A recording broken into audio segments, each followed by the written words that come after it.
Hello everyone, I'm Melissa Steinour. Thank you for joining me here today. Over the last few weeks, we have been following the story of Joseph in the Bible.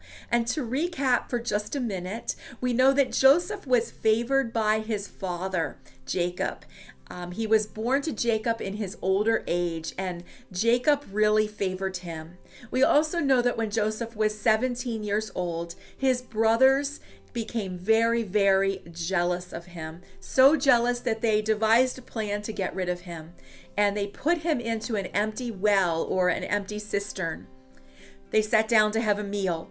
And the Bible tells us they saw some Midianite traders coming by, and they decided that rather than letting Joseph in the well to die, they could actually make some money on him. And they pulled him out of the well and they sold him to these Midianite traders. These traders went to Egypt. And next we see that Joseph is on the auction block in Egypt, and he's being bid on like an animal. Well, it was the king's high officer by the name of Potiphar that actually bought Joseph at that auction, and Joseph has become a slave.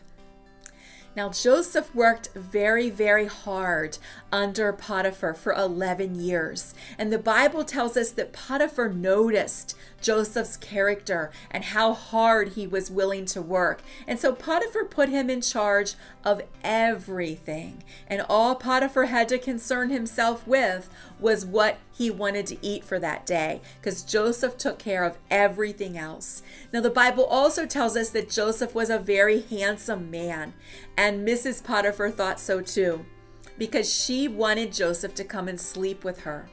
And when he refused, she devised a plan, and she framed Joseph, and Joseph wound up in prison. Now, this is where the new part of our story picks up today, because Joseph is now in prison. And while he's in prison, he meets two men. It was the cupbearer and the baker, and they worked for the king. And we don't know what they did to upset the king, but they wound up in prison. And while they were in prison, they each had a dream. And Joseph was the one who was able to interpret their dreams. He interpreted their dreams perfectly. Unfortunately for the baker, the interpretation wound up in his death, and that is what took place. But for the cupbearer, his interpretation was that he would be restored back to work for the king, and he was. And just before he left the prison, he promised Joseph that he would tell the king when he got out about Joseph's ability to interpret the dreams. Well, as it turns out, he didn't do that. He didn't keep his promise, and it took 2 years. And the king eventually had a dream, and his dream was disturbing. His dream was about 7 fat cows and then 7 skinny cows, and scrawny, sickly-looking ones at that.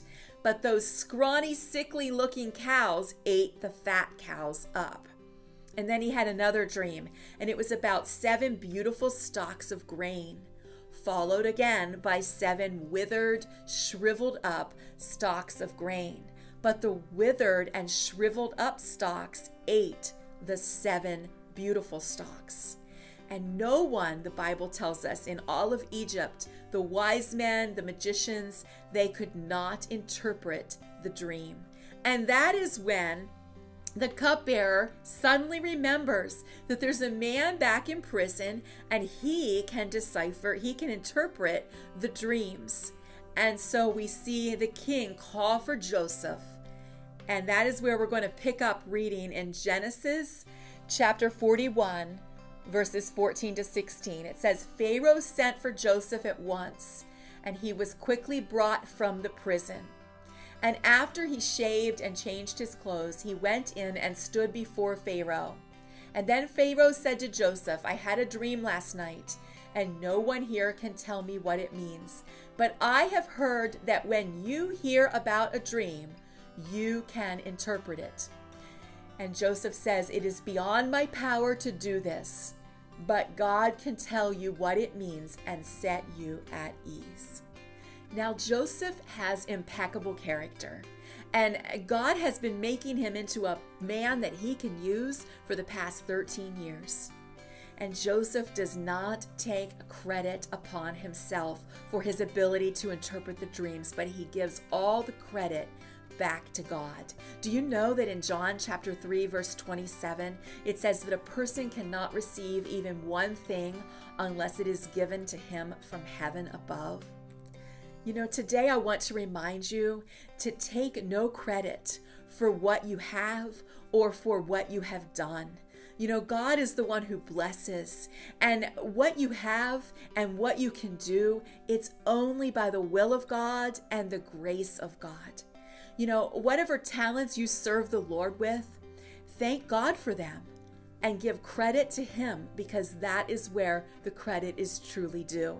Whatever blessings you've been given, thank the Lord for those blessings, because He is the giver of all good things. You know, Joseph knew that, and I believe that we need to practice that. So this week, let's try to be thankful for what God has given us.